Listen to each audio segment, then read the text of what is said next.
हमें सपोर्ट करने के लिए क्लिक कीजिए सब्सक्राइब बटन और साथ ही क्लिक कीजिए बेल बटन आइकन को। झारखंड एसएससी को ध्यान में रखते हुए आज आपके समक्ष पेश है बिरसा मुंडा के बारे में एक संक्षिप्त कहानी, जिसे जानकर आपको बहुत ही अच्छा लगेगा, तो आप एंड तक बने रहिए। बिहार के दक्षिण भाग, जहाँ पहाड़ और घने जंगल हैं, इन जंगलों में कई आदिवासी जनजातियाँ रहती हैं। इनमें से एक है मुंडा। सैकड़ों वर्षों से मुंडा जाति के लोग जंगल के सहारे जीते आ रहे हैं। जंगली कंदमूल खाकर अपना जीवन निर्वाह करते, जंगली फलों को कूचकर तेल निकालते और उसे अपने घरों में दिए जलाते। मुंडा परिवार मोटा अनाज या घास के दाने उबालकर घाटों खाते थे। 5-10 रुपए के लिए जमींदारों और साहूकारों के पास बेगार करनी पड़ती थी। लोग खेती बाड़ी भी करते, लेकिन अधिकांश लोग दूसरों के खेतों में मजदूरी करके उनके पशु चरा के अपना पेट पालते थे। अब से कुछ 100 वर्ष पहले उनकी दशा बहुत ही खराब थी। ऐसे ही समय में 15 नवंबर सन 1875 में चालकाद उलिहातू नामक जगह पर एक निर्धन परिवार में एक शिशु का जन्म हुआ।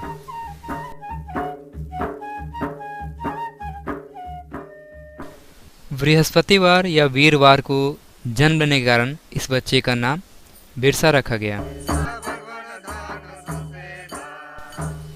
यही था मुंडाओं के जातीय गौरव का याद दिलाने वाला बिरसा मुंडा।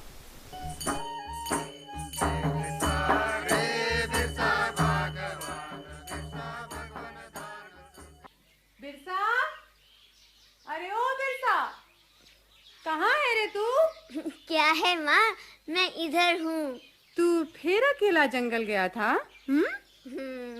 कितनी बार तुझसे कहा है इस तरह जंगल में अकेला मत फिरा कर। अरे कहीं कोई सांप बिच्छू काट ले या बाघ भालू उठाकर ले जाएगा तो? तू घबरा मत माँ, मुझे कुछ नहीं होगा।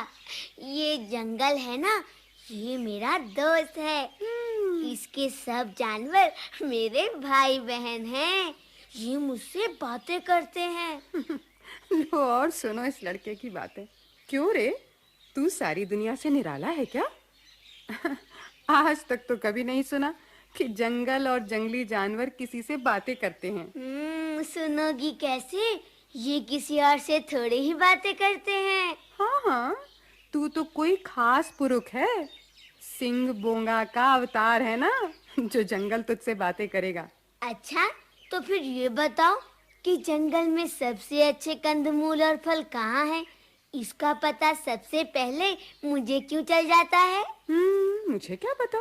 जंगल में जाते ही अच्छे अच्छे खरहे और तीतर मुझे कैसे मिल जाते हैं? पोखर में कांटा डालते ही मछलियाँ कैसे फंस जाती हैं? क्यों मेरी ही बंसी की तान सबसे मीठी होती है? अच्छा, रहने दे, ज्यादा बातें ना बना। चल घर जा, घाटो रांध कर रखाई हूँ, खा लेना। मैं जरा पानी लेने जा रही हूँ। आज फिर घाटो ही बना है, भात नहीं। भात क्या हमारे नसीब में है बेटा? दोनों जून अगर नमक के साथ घाटो ही खाने को मिल जाए तो बड़े भाग समझो। सब दिन ऐसा नहीं रहेगा माँ, तुम देख लेना। अच्छा, मैं कहता हूँ मेरी बात गांठ बांध लो। एक दिन सब मुंडा दोनों जून भर पेट भात खाएंगे। सबके घर थैला भर नमक और डिब्बा भर तेल रहेगा। कोई भूखा नहीं सोएगा। ये जंगल, ये धरती सबको पेट भर खाना देगी। कैसी बड़ी बड़ी बातें करता है ये। नन्हे बिरसा की ऐसी बातें सुनकर उसकी माँ कर्मी हाथू और पिता शुगना मुंडा बड़े परेशान हो जाते थे। बिरसा दूसरे मुंडा बच्चों जैसा क्यों नहीं, क्यों इतनी बड़ी बड़ी बातें करता है? यह सुनकर डर लगने लगता है उनको।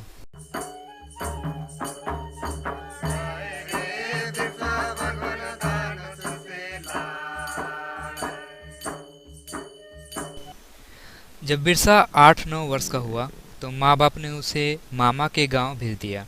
वहाँ रहकर बिरसा गांव के पाठशाला में रहकर पढ़ना लिखना सीखा और फिर मिशन स्कूल से लोअर प्राइमरी की परीक्षा पास की।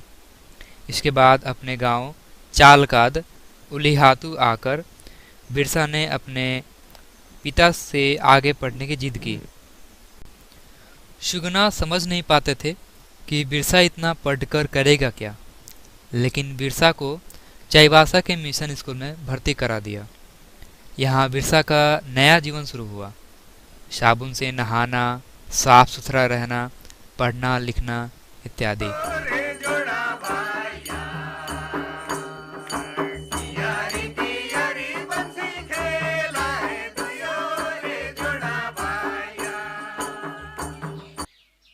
बिरसा, ए बिरसा। क्या है डेविड? उधर देख, वो जो फाटक पर बूढ़ा खड़ा है ना, वो तुझे बुला रहा है। मुझे? हाँ। पर वो है कौन? मैं तो उसे जानता तक नहीं। लेकिन वो तो तुझे जानता है। कहने लगा वो बिरसा मुंडा है ना, चाल काद के सुगाना मुंडा का बेटा। मैंने कहा हाँ, तो कहने लगा उसे जरा मेरे पास भेज दो बेटा। जाना, एक बार मिला। मैं? हाँ, क्या पता चाल काद से तेरे आबा का कोई संदेशा लाया हो। अच्छा, जाता हूँ। हाँ।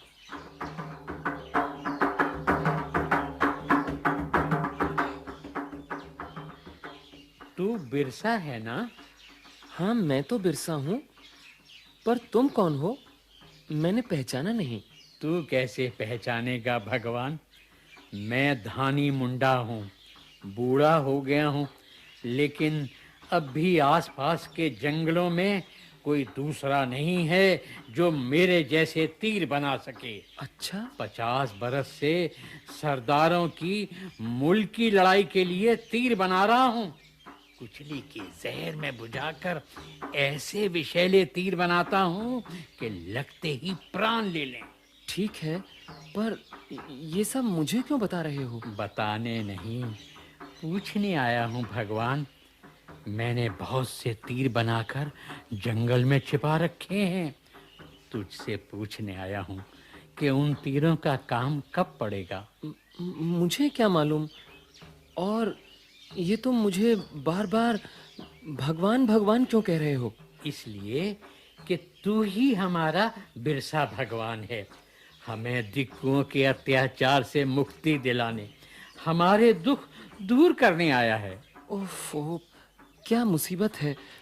अरे बाबा, ये तुमसे किसने कह दिया कि मैं भगवान हूँ? मैं सब जानता हूँ, और मेरी बहन है ना, वो तो मुझसे भी बूढ़ी है, सब कुछ जानती है वो। उसने एक दिन तुझे हाट में देखा था, देखते ही पहचान गई। मुझसे बोली, भगवान आ गया है, अब हमारे कष्ट दूर होंगे। वो तेरा पीछा करती यहाँ तक आई थी, तेरे रहने की ये जगह देख गई। उसी ने मुझे सब कुछ बताया। पर क्या बताया? मुझे भी तो बताओ। बड़े बूढ़े कहते थे एक दिन हमारा भगवान आएगा, वही फिरंगी हाकिमों और दिक्कुओं को भगाकर हमें हमारी जमीन वापस दिलाएगा। उसी दिन की तैयारी में मैंने ढेर सारे तीर बनाकर रखे हैं। क्या? जब तू हुक्म देगा तो मैं उन तीरों को गांव-गांव, घर-घर पहुंचा दूंगा। लेकिन अब ज्यादा देर ना करना भगवान, मुंडा लोग बहुत दुखी हैं, बहुत दुखी हैं, बहुत दुखी हैं, बहुत दुखी हैं।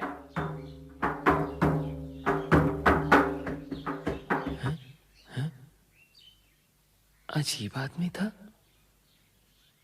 क्या नाम बता रहा था? हाँ, धानी मुंडा। मुझे भगवान समझता है। बिरसा भगवान कहता है मैं मुंडाओं को उनकी जमीन वापस दिलवाऊंगा। मगर अंग्रेज हाकिम, पुलिस दारोगा, जमींदार, साहूकार, इन सब के होते भला मैं क्या कर सकता हूँ? लेकिन बूढ़े धानी की बातों ने बिरसा को सोचने पर मजबूर कर दिया था। बिरसा ने ईसाई धर्म के साथ साथ हिंदू धर्म को भी बहुत निकट से देखा था। मुंडाओं में व्याप्त अशिक्षा और अंधविश्वासों से भी उसका परिचय था। उसने जान लिया था कि मुंडाओं के खोए हुए आत्मसम्मान को लौटाने के लिए उन्हें कुरीतियों से मुक्त करना तथा किसी दृढ़ शक्ति के प्रति अटूट विश्वास दिलाना होगा। सब कुछ सोच समझकर बिरसा ने स्वयं को धरती का आबा यानी कि पिता बिरसा भगवान घोषित कर दिया, या यूं कहे तो खुद को सिंह बोगा का दूत यानी पैगंबर का दूत भी घोषित किया था।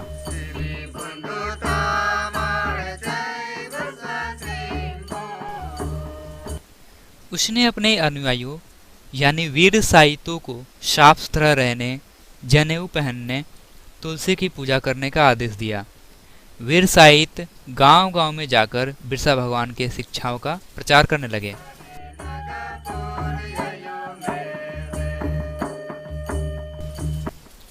सामान्य सफाई और सावधानी बरतकर बिरसा ने हैजा और चेचक जैसे असाध्य रोगों को फैलने से बचा लिया। बस फिर क्या था, उसके बाद भगवान होने की बात दूर दूर तक फैलने लगी। हजारों मुंडा उसके दर्शन करने, उसके उपदेश सुनने के लिए चालकाद आने लगे।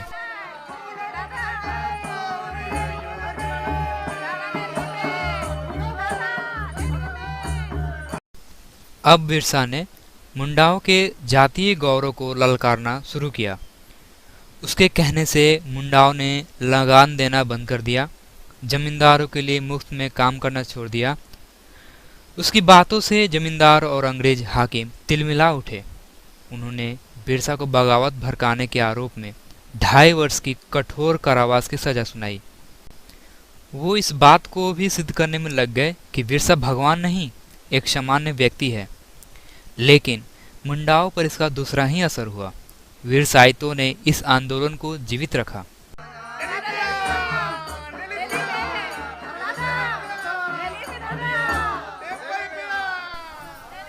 कठिन अकाल के दिनों में भूखे रहकर भी उन्होंने न तो लगान दिया न ही बेगारी की। सजा पूरी होने पर जब बिरसा घर लौटा तो झुंड के झुंड मुंडा चालकाद में जमा होने लगे।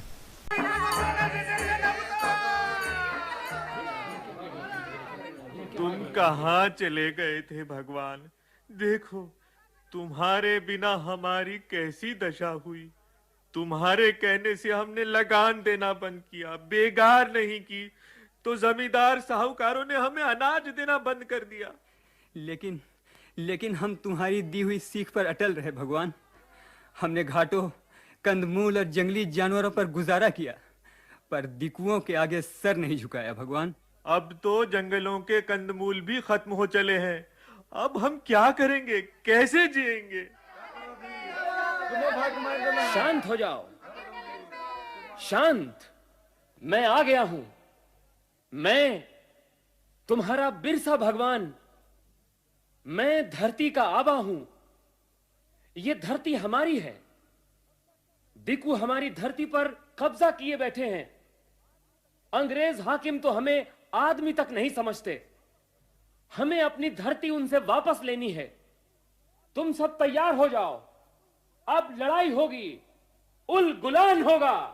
उल गुलान, उल गुलान, उल गुलान। मुंडाओं की उलगुलान यानी क्रांति की पुकार से सिंहभूम, चाईबासा और रांची के जंगल गूंज उठे।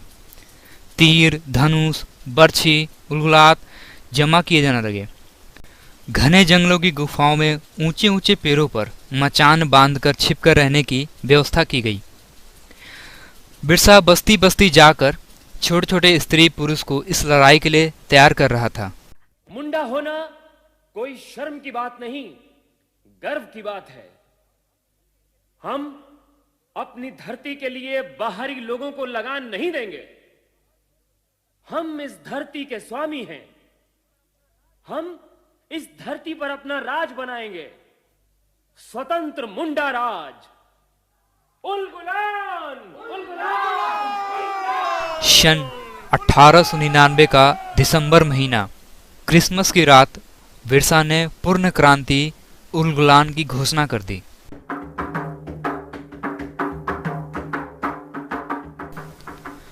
बाहरी लोग चुन चुन कर मारे जाने लगे। न जाने कहां से मुंडाओं की टोली आती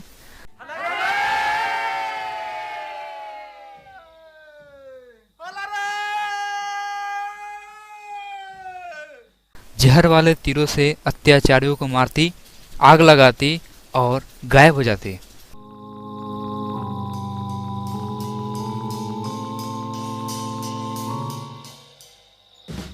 पुलिस और मिलिट्री के अधिकारी जंगल छान रहे थे, पर मुंडाओं का कहीं पता नहीं चलता था।